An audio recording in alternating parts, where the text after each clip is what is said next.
اللهم صل على محمد وعلى آل محمد.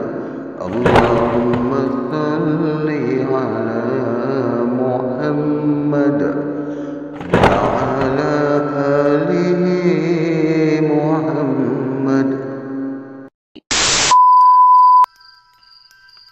Assalamualaikum warahmatullahi wabarakatuh. Salam sejahtera. Terima kasih hadir lagi ke dalam channel Radio 12 Malam. Bertemu lagi dengan saya, dengan Angah. Baik, kita akan teruskan dengan kisah daripada Tok Awangan episod yang ke-88 yang bertajuk Melawan Jin 5 Sahabat.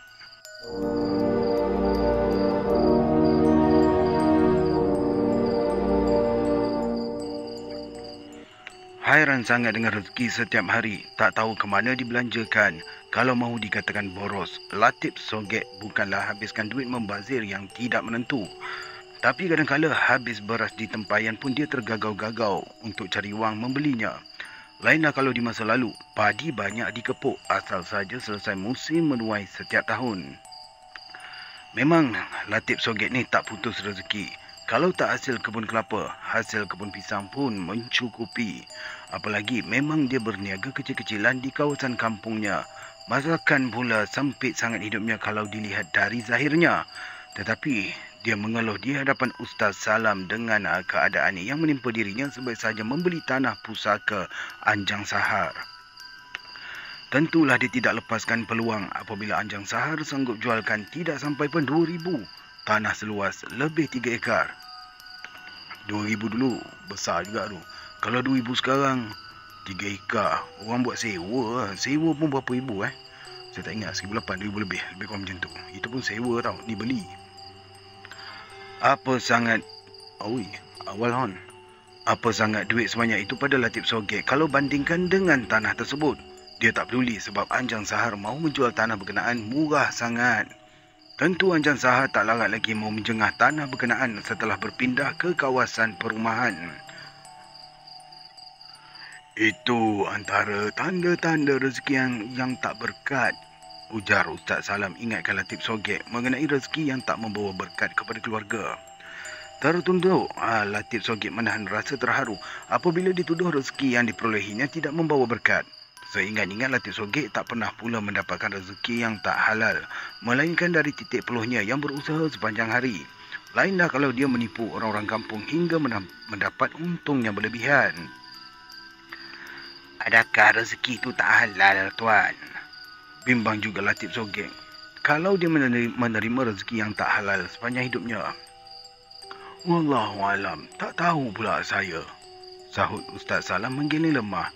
Dia sekadar menerangkan sahaja mengikut pengetahuannya. Tetapi kalau mahu didesak perkara yang di luar pengetahuannya, memang Ustaz Salam tak boleh nak bagi tahu apa-apa. Tapi dia tak pula tuduh Latif Sogek ini mendapatkan rezeki yang tak halal, yang menyebabkan ianya tak bawa berkat. Manalah tahu si Latif Sogek tak bayar zakat setelah mendapat rezeki yang banyak. Perkara demikian tentu Latif Sogek saja yang lebih maklum. Tentu Latif Sogek berasa hairan apabila Lebay Sidin tak bimbang apa-apa kalau berkenduri di suraunya. Semasa belajar di surau Lebay Sidin, sudah beberapa kali Ustaz Salam terserempak dengan kejadian hidangan yang sedikit tatkala tetamu yang datang terlalu ramai. Mengeluh jugalah isterinya Umi Saadiah yang disebabkan suaminya tak tentukan jumlah tetamu yang datang dengan hidangan yang disediakan. Lebay Sidin sekadar mengucapkan, Subhanallah. Dia sendiri tak menyangka jumlah tetamu yang ramai. Kalau mengadakan kenduri di surau, tentu menyambut majlis maulud, Isra Mi'raj, awal Muharram atau lain-lain. Manalah dia tahu jumlah tetamu yang akan datang menjejakkan kaki ke surau. Tapi tak pernah tetamu yang datang tak dapat menjamah hidangan. Kadang-kadang cukup pula dibekalkan balik untuk keluarga di rumah. Memang tetamu yang datang tak tahu apa-apa mengenai hidangan yang sedikit tu. Tetapi Ustaz Salim tahu sangat dengan kejadian yang dialami oleh gurunya Lebay Sidin yang sering ingatkan dia mengenai rezeki yang berkat di sisi Allah. Memang Ustaz Salam dia gelisah semasa diajak makan oleh Lebay Sidin ke rumah. Dia sendiri yang membantu Umi Saadiah menghidangkan makanan dengan menyenduk nasi ke periuk. Belum pun mereka menyuap nasi 5 orang tetamu mengunjungi ke rumah Lebay Sidin. Tak bimbang apa-apa, Lebay Sidin mengajak kesemua tetamunya menjamah hidangan. Beberapa kali bertambah nasi dengan gulainya, tetapi hidangan tidak berkurangan. Asal saja habis nasi, segera Lebay Sidin memanggil isterinya Umi Saadiah akan menyenduk nasi di dalam periuk yang tidak luak sedikit pun. Gulai di belanga juga tidak susut selagi Lebay Sidin menyuruh sendukkan untuk tetamunya. Macam mana Umi tahu makanan sentiasa cukup? Sengaja Ustaz Salam mendesak Umi Saadiah. Entahlah, kamu tanyalah Tuan Lebay sendiri. Tersenyum Umi Saadiah apabila kenangkan Ustaz Salam hairan sangat dengan kejadian yang dialaminya bersama Lebay Sidin. Tetapi Ustaz Salam tak berani buka mulut kalau berhadapan dengan gurunya itu. Tentu Lebay Sidin akan memarahi dia bertanyakan perkara macam tu. Bukan sekali dua dia dijerkah Lebay Sidin kalau bertanyakan perkara yang mudah sangat dia berasa hairan. Masakan dia tidak berasa hairan apabila Lebay Sidin menggepal tanah di belakang surau lantas disuapkan ke mulut. Selepas itu beberapa hari dia melihat Lebay Sidin tidak akan menjamah nasi yang dimasak oleh Umi Saadiah. Dia akan duduk sahaja di surau berhari-hari amalkan ibadat. Memang Ustaz Salam beberapa kali mengendak mahu memastikan kenapa gurunya mengepal tanah hingga disuapkan ke mulut. Tentu Lebay Sidin akan memarahi dia kalau ungkit memamah tanah yang dikepal dengan tangan itu. Memang Lebay Sidin ingatkan dia supaya tidak ungkit apa-apa kalau melihat keganjilan yang berlaku di situ. Sebab itu Ustaz Salam sengaja rahsiakan sahaja dari pengetahuan Lebay Sidin setiap kali dia mengendap di belakang surau. Terkejut juga dia apabila tiba-tiba sahaja Lebay Sidin menggamit supaya mereka hadapan tatkala mencangkung di belakang surau. Dengan tidak berpaling ke belakang pun, Lebay Sidin tahu dia memang mengendap di belakang. Setelah tanah di belakang surau itu dikepal, lantas diulurkan kepada Ustaz Salam. Dia berpaling ke belakang semasa menghulurkan tanah yang dikepal itu. Serba salah Ustaz Salam mahu mencapainya kerana bimbang akan dijerkah oleh Lebay Sidin. Sebaik saja dia memegang kepalan tanah itu Ustaz Salam terlihat benda itu seolah-olah dodol yang digenggamnya. Apabila dia menjamah dodol itu, terasa kelazatan yang tidak pernah dinikmatinya. Seminggu dia terasa kenyang hingga tidak berselera untuk menjamah nasi. Rasa lazat dodol itu juga seolah-olah melekat di kerengkung hingga sampai seminggu. Sebab itu tidak segan-segan Ustaz Salam mendesak gurunya itu memberikan dia kepalan tanah di belakang surau itu lagi. Tetapi Lebay Sidin ingatkan dia supaya tidak minta sesuatu yang bukan hak sendiri. Rezeki masing-masing sudah ditentukan Allah. Tegas Lebay Sidin ingatkan Ustaz Salam pasal mendesak sangat mahu menjamah dodol yang pernah diberikannya. Jangan minta rezeki yang bukan hak kita. Dia menambah kerana enggan memenuhi permintaan anak muridnya itu. Beberapa kali pula selepas itu dia mengendap ke belakang surau. Nescaya Lebay Sidin tidak kelihatan lagi. Sebaik saja membelok ke belakang surau berkenaan. Puas dia cam betul-betul tempat Lebay Sidin mencangkung. Namun kelibatnya juga tidak kelihatan di situ. Apabila dia menjengah Lebay Sidin di rumahnya berdekatan dengan surau berkenaan, Ustaz Salam nampak gurunya itu tidur di kerusi. Saat ini memang Umi Saadiah tidak benarkan sesiapa pun mengganggu. Biarlah Lebay Sidin tidur di kerusi dengan tidak bergerak sedikit pun. Hanya sekali Umi Saadiah mendengar suaminya beristighfar bagaikan tengah merungut tidak menentu. Memang Ustaz Salam tak bertanya apa-apa pun mengenai guru agamanya yang dilihatnya di belakang surau. Tiba-tiba berbaring di rumahnya dalam masa beberapa minit sahaja. Ketika Mat. Ni kenapa dia letak Mat? Mat. Ketika Mat Sobak berhenti di hadapan minta tumpangkan motosikalnya tengah malam akibat kehabisan minyak, Ustaz Salam nampak Lebay Sidin cedok air dalam tempayan di kaki tangga, lantas tuangkan ke dalam tangki minyak motosikal Mat Sobak. Jangan kamu buka tangki ni. Lebay Sidin pesankan kepada Mat Sobak yang sudah membuat keputusan mahu berjalan kaki saja balik ke rumah dalam jarak 5 batu dari surau berkenaan. Boleh ke pakai air je tuan? Serba salah juga Mat Sobak mahu membantah semasa Lebay Sidin tuangkan air di tempayan dalam tangki motosikalnya. Kenapa awak nak tanya-tanya sangat ni?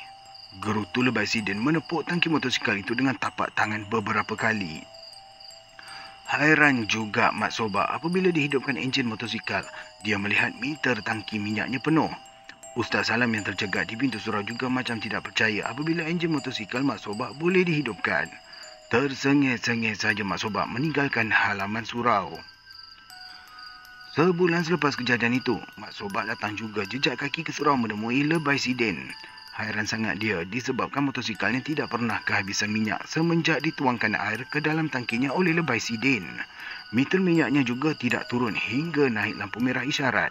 Sebab itu dia bimbang juga motosikalnya boleh terbakar akibat minyak kering dalam tangki. Dah sebulan saya tak isi minyak motosikal ni tuan. Jelas Mak Sobak serba salah dengan keadaan yang dialaminya itu. Kamu tak pakai motosikal tu, manalah minyak nak habis? Tersenyum Lebay Sidin disebabkan pemuda itu hairan benar sejak sebulan tidak pernah isi tangki minyak motosikalnya. Saya berulang balik dari rumah ke pekan tiap hari lah tuan. Beritahu Mak Sobak fasa motosikal itu digunakan setiap hari. Disebabkan meter tangki minyaknya menunjukkan minyak masih lagi penuh. Tak berani pula dia membuka tangki menjengah ke dalam. Bimbang juga disebabkan Lebay Sidin sudah berpesan supaya tidak dibuka tangki minyak itu selagi meternya menunjukkan masih ada minyak di dalam tangki. Kenapa yang kamu tak buka tengok dalam tangki tu? Ujar Lebay Sidin bagaikan menyindir lelaki berkenaan. Tuan dah pesan jangan buka, sebab itulah saya tak berani buka. Tutur Mak Sobak tetap ingatkan pesanan Lebay Sidin. Kalau macam tu, sekarang kamu buka lah. Lantas Lebay Sidin menyuruhnya buka sahaja tangki minyak motosikal berkenaan. Sebaik saja Mak Sobak membuka tangki, dia menjadi pucat muka apabila tangki berkenaan berasap. Di dalamnya kering kontang, tidak ada setitik pun minyak petrol. Memang Lebay Sidin marahi juga Mak Sohak kerana tidak sabar dengan keadaan motosikalnya yang sentiasa penuh minyak di tangki. Kalau Mak Sobak tidak ungkit apa-apa, sampai bila-bila pun motosikalnya tidak akan kering minyak. Tetapi dia di antara percaya dengan tidak sahaja dengan minyak di dalam tangki yang dicurah air oleh Lebay Sidin. Semakin lama dia belajar di surau Lebay Sidin, memang banyak sangat pengalaman yang dilaluinya. Ustaz Salam tidak dapat lupakan tatkala melihat Lebay Sidin berjalan meniti di atas cahaya yang memancar di tengah kegelapan malam. Ketika ini, mereka yang datang ke surau menjadi gempar disebabkan rumah Akop Sending terbakar bumbungnya. Dalam masa jiran-jiran Kelang Kabut membawa air yang ditimba bergilir-gilir untuk disimbahkan ke arah api yang marak menyala.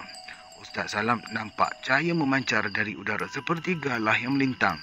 Dia nampak Lebay Sidin meniti di atas cahaya itu melintasi api yang menyala di bumbung rumah Akop Sending. Kemudian dia mendengar Lebay Sidin azan 3 kali. Api yang menyala itu merendap serta-merta.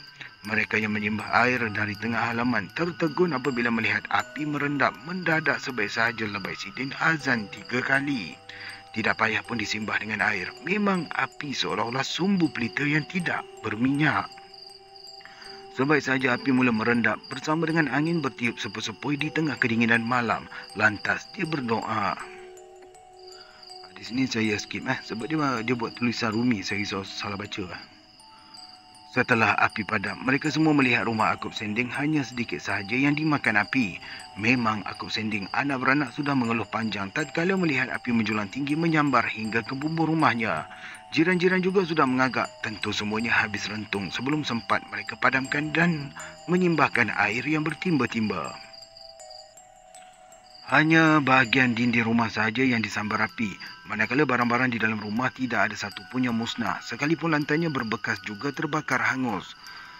Macam tidak percaya Akop Sending dengan keadaan rumahnya yang tidak musnah, sekalipun api menjulang tinggi menyambar bumbung. Kalau tak ada tuan, sudah tentu rentung rumah saya. Tidak segan-segan Akop Sending memeluk leher Lebay Sidin. Mana kamu tahu, kerana aku ada kat sini. Keras saja suara Lebay Sidin macam tersinggung sebaik saja Akop Sending menuturkan demikian. Saya nampak tuan meniti cahaya naik ke udara. Jelas Akop Sending melepaskan pelukannya. Kalau kerana aku, api pun sambar aku jadi macam sampah. Ujar Lebay Sidin mencubit bibir. Kamu lupa, hanya Allah saja yang maha berkuasa. Gerutunya terus meninggalkan mereka yang masih berkumpul di hadapan rumah Akop Sending. Cepat-cepat Ustaz Salam mendekati Akop Sending beritahu dia mengenai Lebay Sidin tidak boleh dituturkan demikian di hadapannya. Dia mahu biarlah Akop Sending bersyukur kepada Allah setelah rumahnya diselamatkan dari api. Tidak ada upaya manusia seperti Lebah Sidin yang mahu memadamkan api yang marak menyala, melainkan dengan izin Allah. Sebab itu Lebah Sidin tersinggung benar dengan Akop Sending yang mengungkit pasal dia yang memadamkan api. Biarlah seisi kampung melihat Lebah Sidin meniti di atas cahaya putih, kemudian azan di atas nyalaan api yang membakar rumah Akop Sending. Tetapi segala yang berlaku adalah dengan izin Allah semata-mata. Memang Lebah Sidin tersinggung kalau dituduh dialah yang memadamkan api berkenaan.